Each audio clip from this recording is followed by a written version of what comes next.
Hello, my name is Dominiczak. I am the pattern shop and quality manager over at C.A. Lawton Company in De Pere.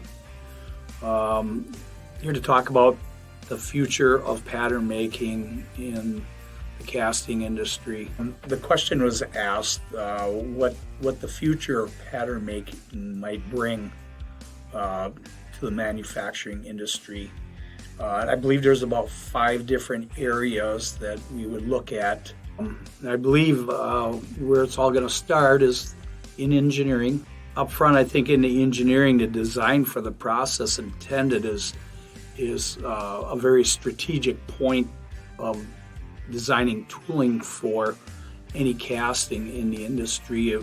And I think we're going to need to do a lot of work with our engineering, casting engineering, and our people on the floor, so we design and build tooling that is easily usable and fits the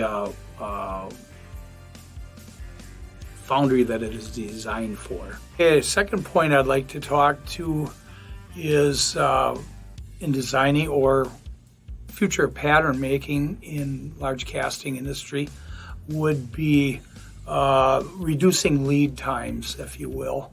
Often customers are looking for shorter lead times, and the pattern process usually does take quite a bit of time. So if you can somehow reduce your lead times in the shop, constructing patterns, that is a definite plus. Other parts that might help you with that would be the use of automation of any kind. Feeds and speeds, CNC machining, that type of thing. Other things you could probably do, you could outsource some common parts that you use in construction of your tooling.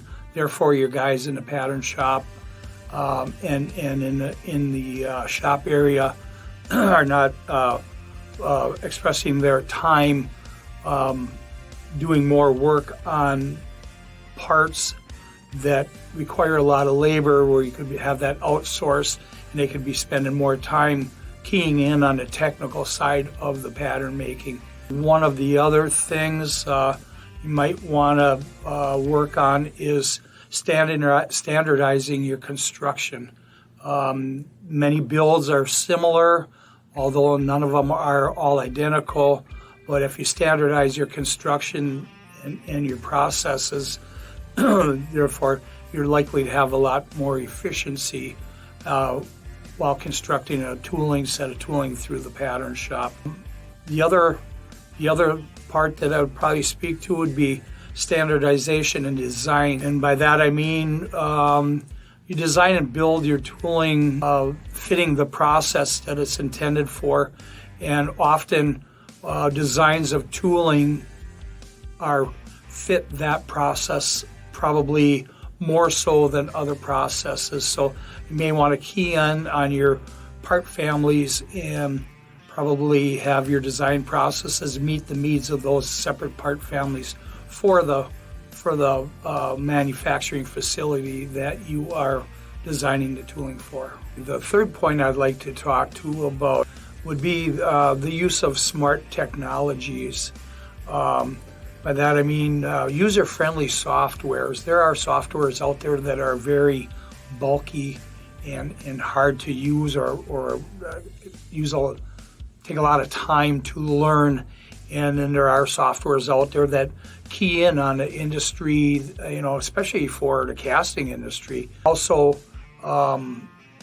friendly, tool pathing or, if you will, programming softwares to where your programming softwares and your modeling softwares speak well or fluently together and work well together for use, in CNC machining. Also, 3D scanning of maybe similar parts, so you can probably get a future look at the shrink factors or values that you may or may not need to add into your tooling, so the casting will stay within the tolerance of the specific area that it's designed to build or cast for.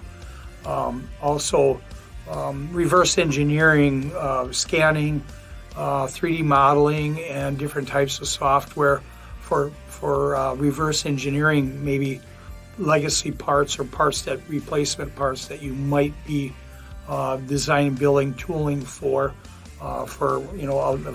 field replacement castings.